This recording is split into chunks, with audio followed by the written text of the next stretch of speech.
Alright, here's my deal with Bride by Ali Hazelwood. I don't know if I liked it or if I didn't like it, or both.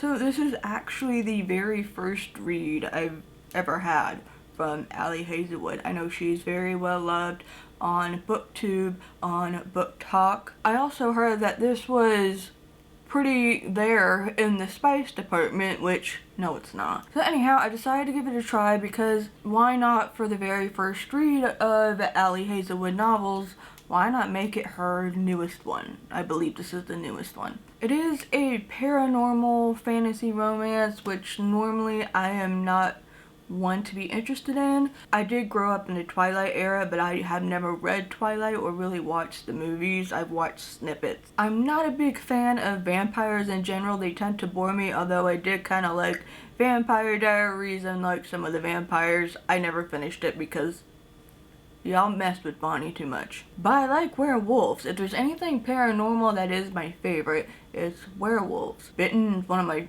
favorite shows that I also have not finished because it keeps disappearing every time. By the time I can get to it, it's disappeared from streaming. So Bride is, I guess you could call it enemies to lovers, since humans and vampires and wares are, you know, they don't like each other very much. There's war between them, essentially. But Misery here, the vampire, is now going to be in a fake little marriage with Lo, the were. And it's out of convenience for her because her best friend is missing, her sister essentially is missing, and she thinks that Lo has something to do with it. Misery is a perfect name for this character because I wanted to slap her so many times. Now don't get me wrong, there are many moments where Misery is funny. Like, I actually really like her humor. Listen, I'm not one to be very comfortable around kids either, so there were some moments where I thought her interactions with Anna were pretty funny. Anna is Lo's little sister, by the way, I think.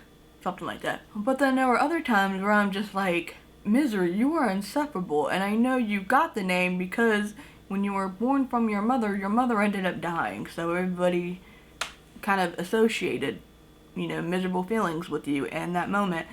But there were just so many moments reading this where I thought, I don't like her.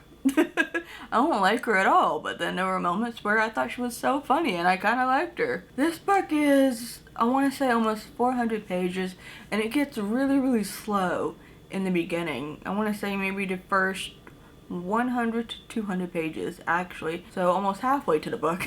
I was getting kind of bored, and I was wondering why people were liking this book so much. Now I know this is Ali's first paranormal romance as well, so it's going to be out of her element, so it's bound to happen that maybe there's going to be some awkwardness with writing it, because as far as I am aware, she's more used to writing like regular romances with all human being characters, right? Someone said there's a lot of world building, which makes sense in a paranormal sort of fantasy romance, but it's also a lot of just telling and not very much showing.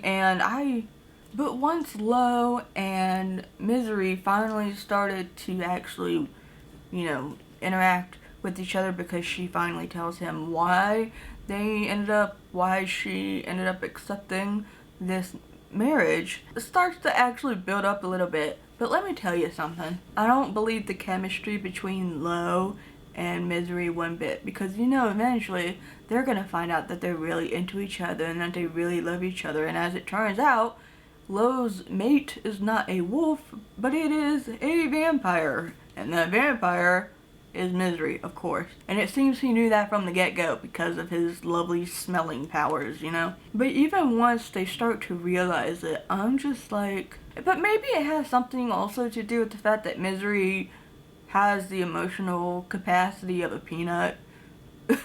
So in ways, that makes it a little bit believable. She doesn't really know how to show emotions. You see that with the children. I think really the only person she could really be vulnerable around was Serena, her sister. But as she's supposed to get more vulnerable with Lo, I'm not entirely sure if I'm feeling it very much. Now, one thing that I also want to talk about is the spice in this. The build-up to all the intimacy between these two was actually so much better than the actual acts themselves.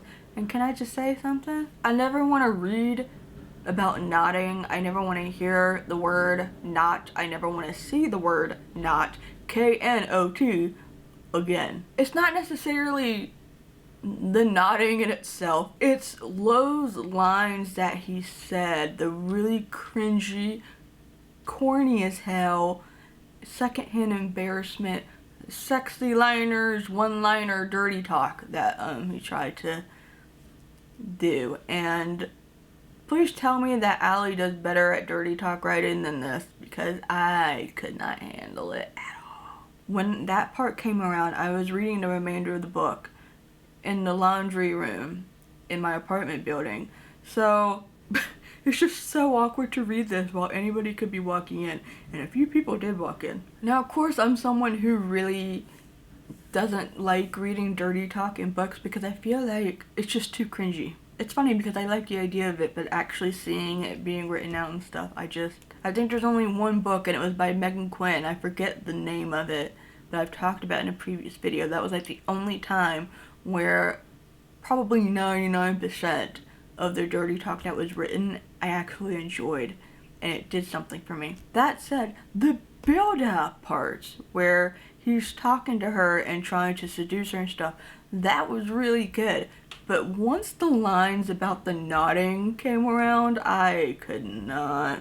It's like Lo watched too much porn, and that's when he started to, that's just where he got it from. And we all know porn itself is cringy.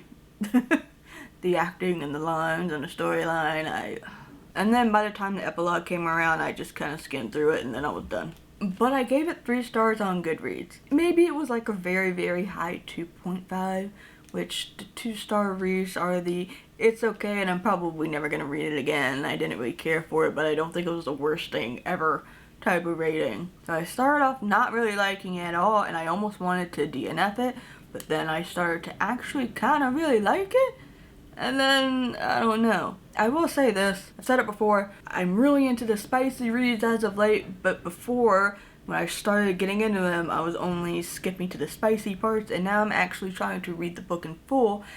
But a lot of books tend to have the insta love or the insta attraction, which isn't really love. It just feels like they just think they're hot and then they just screw each other all the time, and there's not really that much of a story behind it. But this has a story behind it.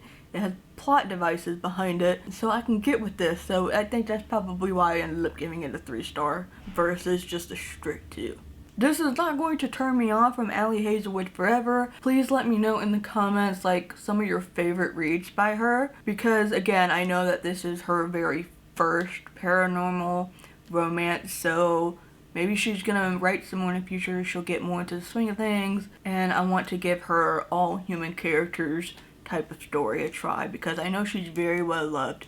A few YouTubers that I watch who run book channels have Ali Hazelwood as their favorite authors. And I know she's known, I'm pretty sure, yeah, it's Ali Hazelwood. She's very, very known for making every single character a woman that's in STEM. That's how I should do my character, just make every single one of them deaf, huh? I will say, I actually really like the cover. Very pretty cover. Like, Misery is a very beautiful character here. Thing is, I'm pretty sure Lo is supposed to be a full, like, white wolf, but I guess it makes sense that he's darkened a little bit because you want the contrast with Misery. If you like paranormal romance, if you were in the Twilight era and really, really like Twilight and stuff, you can maybe consider giving this a shot. It's got a very good rating on Goodreads. I think it's about 4 stars. But for me, I probably will not be picking this up again. Maybe I could take photos of the pages of that really sexy build-up that I enjoyed, but overall, I think I'm good.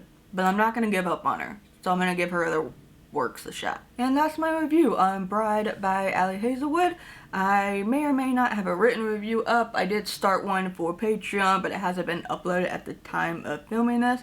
So hopefully I should have that up before I had this video up. But let me know what you thought of the book down below. And speaking of Patreon, of course, if you would like more book reviews, more communication, more conversations about book stuff, I have like a little book club tier on Patreon, and that supports the work that I do here, so I'd love to have you over there. Be sure to subscribe if you have not yet. Would love to have you, and I have a little goal of 500 to reach. Thank you for taking the time out of your day to watch this video. I very much appreciate it, and I will see you later.